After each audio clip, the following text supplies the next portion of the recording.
Assalamualaikum warahmatullahi wabarakatuh.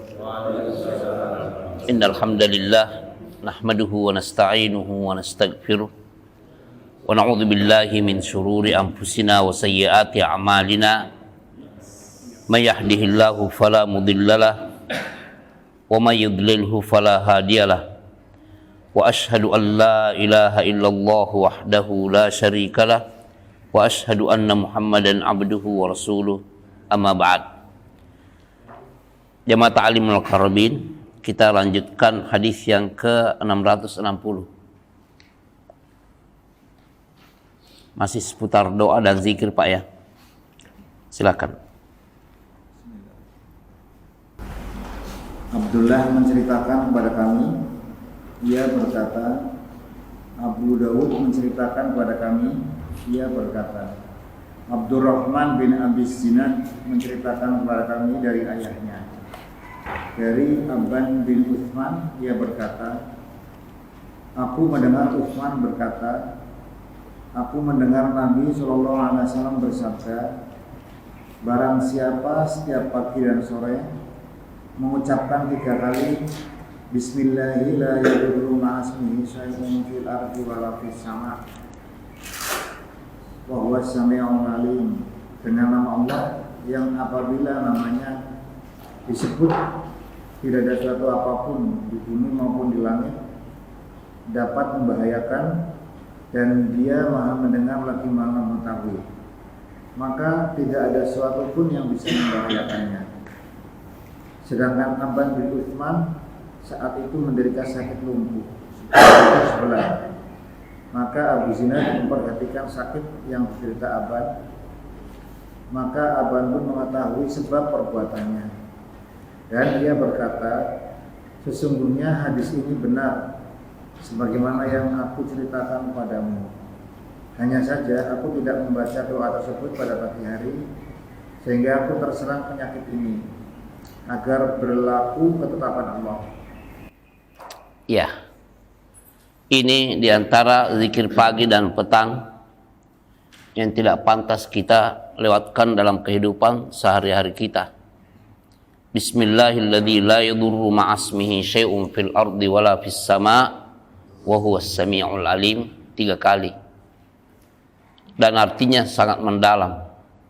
Bismillahi, dengan semua nama Allah. Untuk diketahui bahwa di antara kaidah al-asmaul husna itu bahwa asmaullahi ta'ala ghairu mahsurah. Nama-nama Allah itu tidak terbatas. Memang ada hadis yang mengatakan barang siapa yang sesungguhnya Allah memiliki 99 nama, barang siapa yang menghafalnya dia akan masuk surga. Tapi itu tidak berarti pembahasan bahwa hanya 99 nama. Tidak. Ada nama yang tidak diajarkan oleh Allah kepada makhluknya yang lain, tapi makhluk yang lain diajarkan. Ada juga nama yang memang hanya Allah yang mengetahui, dan ini termaktub dalam doa yang dimana Rasulullah SAW mengajarkan bahwa tidaklah seorang hamba, Abu Hurairah yang meriwayatkan, mengucapkan bahwa Allahumma inni abduka wa ibnu abdika nasiyati biyadika, lalu disebutkan di situ as'aluka bikulli ismin huwa laka, ya Allah aku memohon kepadamu dengan bertawassul kepada setiap nama yang engkau miliki. Di sini belum samaita bihi nafsaka, yang engkau sebutkan sebagai nama bagi dirimu. Dalam Al-Quran kan banyak. Innallaha sami'un alim, sesungguhnya Allah maha mendengar lagi maha mengetahui. Innallaha ala kulli syai'in qadir, sesungguhnya Allah terhadap segala sesuatunya maha kuasa. Banyak. Wal khaliqul bari'ul musawwiru, ini semuanya nama-nama Allah. Alimul ghaibi wasyahadah, huwar rahmanur rahim, al-malikul quddusus salamul mu'minul muhaiminul azizul jabbarul mutakabbir. Ini semua nama-nama Allah. Jadi samaita bihi nafsaka, yang engkau sebutkan sebagai nama untukmu, bagimu. Au 'allamtahu ahadan min khalqika, atau nama yang engkau pernah ajarkan kepada sejumlah makhlukmu, apakah itu malaikat, manusia, nabi, atau selain mereka. Yang jelas ada nama yang Allah pernah ajarkan kepada makhluk tertentu, makhluk yang lainnya tidak tahu. Aw ista'tharta bihi fi ilmil ghaibi 'indaka, atau yang engkau sembunyikan di ilmu gaibmu, di mana hanya engkau yang mengetahui, makhluk tidak mengetahui nama itu. Jadi kesimpulannya, nama Allah itu tidak terbatas. Banyak nama yang kita tidak ketahui, makanya jangan pernah meyakini bahwa nama Allah itu cuma 99. Ya, intinya ini dahsyat ini, Pak. Kalau antum melakukan perjalanan ini, yang suka jalan-jalan tiap pekan nih, kita kan berhadapan dengan banyak masalah. Kendaraan kontainer yang begitu lebih besar daripada kita, kemungkinan adanya juga penjambret dan begal begitu siang malam, ya, kemungkinan itu bisa terjadi. Ya, antum ini berhadapan dengan hal seperti ini, kan ada Allah yang Maha Kuasa. Bismillahi, dengan bertawassul kepada semua nama Allah, bukan cuma satu, ya. Bismillahi itu artinya dengan nama, semua nama yang dimiliki oleh Allah, baik itu yang kita pahami, baik itu yang kita tahu, maupun yang kita tidak tahu, semua yang ada di sisi Allah, karena jumlahnya hanya Allah yang mengetahui. Aw ista'tharta bihi fi ilmil ghaibi 'indaka, atau nama yang engkau sendiri sembunyikan di ilmu gaibmu, sehingga makhluk tidak ada yang tahu nama itu. Anta ja'alal Qur'ana rabi'a qalbi, aku memohon kepadamu dengan semua nama-nama itu, engkau jadikan Al-Quran sebagai penyejuk hatiku. Wa dhihaba hammi, begitu juga untuk menghilangkan segala kegundahan yang ada di dalam hatiku.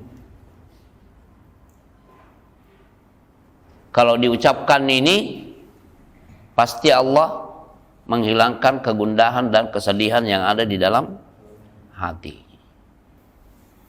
Begini juga bismillahilladzi la yadurru ma'asmihi syai'un fil ard, dengan semua nama Allah yang tidak ada sesuatu yang mampu membahayakan jika dihadapkan dengan nama Allah sedikit pun, baik di bumi wala fis sama, maupun di langit. Kalau antum naik pesawat, ya, kan agak tinggi tuh, antum baca ini, soalnya kan banyak juga kemungkinannya ada yang iseng di pesawat. Terkadang tidak ada yang iseng, tapi nyunsep pesawatnya masuk ke dalam laut, tidak bisa dicari mayatnya.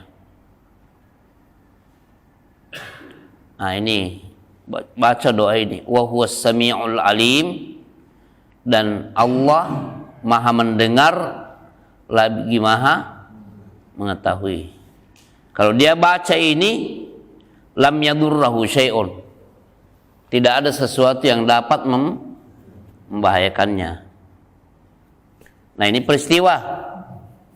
Wa kana asabahu tarfun minal falih, periwayat dilanda dengan apa? Lumpuh, ya. Faja'ala yanzuru ilaihi fafatina lahu faqala innal haditsa kama haddatsuka. Hadis itu seperti benar, seperti yang saya sampaikan kepadamu. Tapi saya tidak membacanya pada hari itu ya supaya ketetapan Allah, kadar Allah, apa yang Allah tetapkan untuk diri saya berlalu. Artinya untuk meyakini bahwa segala sesuatunya itu terjadi atas kehendak Allah. Tapi isi hadis ini benar. Kalau dibaca tidak ada yang mampu membahayakan. Tetap harus diyakini ya. Madu itu kan di dalam hadis obat kan, dan di dalam Al-Quran juga. Fihi shifa'un linnas, di dalam madu yang keluar dari perut lebah itu terdapat obat bagi manusia. Sehingga seseorang yang sakit perut disuruh oleh Rasulullah minum madu. Katanya belum sembuh juga. Ya tapi ujung-ujungnya Rasulullah sallallahu alaihi wasallam bersabda, "Shadaqallahu wa kadzaba batnu akhika." Tetap Allah Maha benar apa yang Allah firmankan bahwa madu itu adalah obat, tapi yang berbohong itu adalah perut saudaramu yang ini katanya masih sakit juga. Sudah minum madu masih sakit juga. Ya, jadi nah di sini perlunya apa? Kalau dalam hal pengobatan apa? Kalau orang meyakini bahwa ini sugesti, ya perlu sugesti. Kalau Allah berfirman bahwa madu itu obat, ya sudah, yakini bahwa madu itu obat bagi kita, terima, yakini. Jangan diragu-ragu. Kalau ragu-ragu ya itu sama kalau meruqyah seseorang. Yang mau meruqyah sendiri tidak paham dengan ayat-ayat yang dia mau bacakan. Jadi ketika mau ini menghantam yang macam-macam yang masuk itu satu atau lebih, karena dia sendiri tidak mentadabburi ayat yang dia mau bacakan, ya kurang mempan. Dan itu berarti sugestinya yang tidak ada atau kurang. Malah dia diledek oleh ini apa? Jinnya. Silakan Pak. Kandungan hadis yang pertama, dianjurkan memperhatikan zikir ini untuk melindungi diri dengan takdir Allah dari segala hal yang tidak baik dan berbahaya. Ini Ya perlu. Makanya disebut bahwa doa itu adalah senjata setiap mukmin. Kalau ada sesuatu yang tidak bisa kita jangkau, sudah dalam kondisi, kalau istilah orang sudah di ujung tanduk ya senjatanya doa. Begitu juga kalau bertemu dengan suatu pihak yang secara segala sesuatunya itu ya dia miliki sementara kita tidak. Allahumma inna naj'aluka fi nuhurihim. Ya Allah, kami menjadikanmu di atas leher mereka. Artinya biar Allah yang hadapi. Termasuk dalam kondisi kita di Indonesia sekarang ini. Banyak hal-hal yang tidak bisa kita lakukan, tapi hanya Allah yang kita tempati, meminta agar memperbaiki kondisi kita. Ya tapi tentu dengan usaha juga. Jadi zikir pagi dan petang itu bermanfaat dalam kehidupan kita. Di samping untuk tumaknina di dalam hati kita, juga itu bertambahnya keimanan. Karena orang yang berzikir kepada Allah beda dengan orang yang tidak berzikir. Begitu juga untuk benteng kita. Baik terhadap musuh yang nyata maupun yang tidak nyata. Dalam hal ini setan yang tidak kelihatan. Dan itu sudah menjadi pesan Rasulullah. Wa kadzalikal abdu. Begitulah kondisi setiap hamba. La yuhrizu nafsahu minasyaitani atau minal adui illa bidzikrillah. Tidak mampu, setiap hamba itu tidak mampu membentengi diri terhadap kejaran musuh setan kecuali hanya dengan berzikir kepada Allah. Makanya Allah berfirman, wadhkurullaha katsiran la'allakum tuflihun. Berzikirlah kalian kepada Allah dengan zikir yang banyak agar kalian beruntung, berbahagia, menang. Lanjut, Pak. Di akhir hadis ini disebutkan ia terkena lumpuh dan seterusnya. Di dalamnya terdapat beberapa pelajaran. Yang pertama, marah adalah penyakit yang menghalangi seorang dan akalnya. Dari mana ini? Karena dia sendiri yang meriwayatkan tapi tidak mengucapkan. Ya. Ada apa yang tidak mengucapkan? Lanjut. Jika Allah hendak melaksanakan takdirnya pada seseorang, dia memalingkan orang itu dari sesuatu yang menghalanginya dari takdir tersebut. Ya. Ini harus diyakini juga.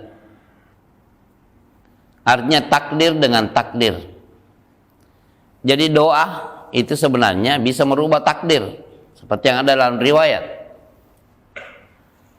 Tetapi itu tidak keluar dari takdir Allah. Karena di sisi Allah, keilmuan Allah, dia akan mengalami hal itu. Tapi karena dia berdoa, dia terhindar dari hal itu. Ya. Mungkin dalam catatan Allah, seseorang dalam perjalanannya akan menghadapi kecelakaan. Tetapi karena dia berdoa, Allah merubah takdir itu untuk tidak jadi kecelakaan itu. Tetapi perubahan ini di sisi Allah sudah diketahui bahwa ada seperti itu ditetapkan begini, namun berdoa karena akan berubah karena dia akan berdoa. Paham Pak ya? Tidak ada yang mampu merubah takdir selain doa. Karena yang maha kuasa siapa? Allah yang maha kuasa. Maha kuasa untuk menetapkan dan merubah. Itulah Allah. Innallaha ala kulli syai'in qadir. Sesungguhnya Allah maha berkuasa atas segala sesuatunya. Fa'alun lima yurid. Allah maha berkuasa atas apa yang dia kehendaki. Makanya dalam hal kehidupan kita tuh ya tu'til mulka man tasya wa tanzi'ul mulka mimman tasya wa tudhillu man tasya wa tudhillu man tasya'u biyadikal khair innaka ala kulli syai'in qadir. Terhadap segala sesuatunya Allah berkuasa. Lanjut Pak. Doa dapat menolak takdir. Iya. Penting berdoa Pak ya. Silakan Pak. Keteguhan, keyakinan kepada Allah yang dimiliki oleh generasi salaf yang pertama dan kebenaran mereka yang pasti terhadap berita dari Rasulullah SAW. Ya, lihat ya. Dia memang karena saya tidak baca pada hari itu. Tapi ini untuk meyakinkan bahwa apa yang Allah tetapkan pada diri saya pasti akan terjadi. Kalau Allah menetapkan saya akan lumpuh, ya pasti lumpuh. Biar semua orang di permukaan bumi ini memberikan resep, tetap aja kena. Tapi jangan gegabah juga, ya.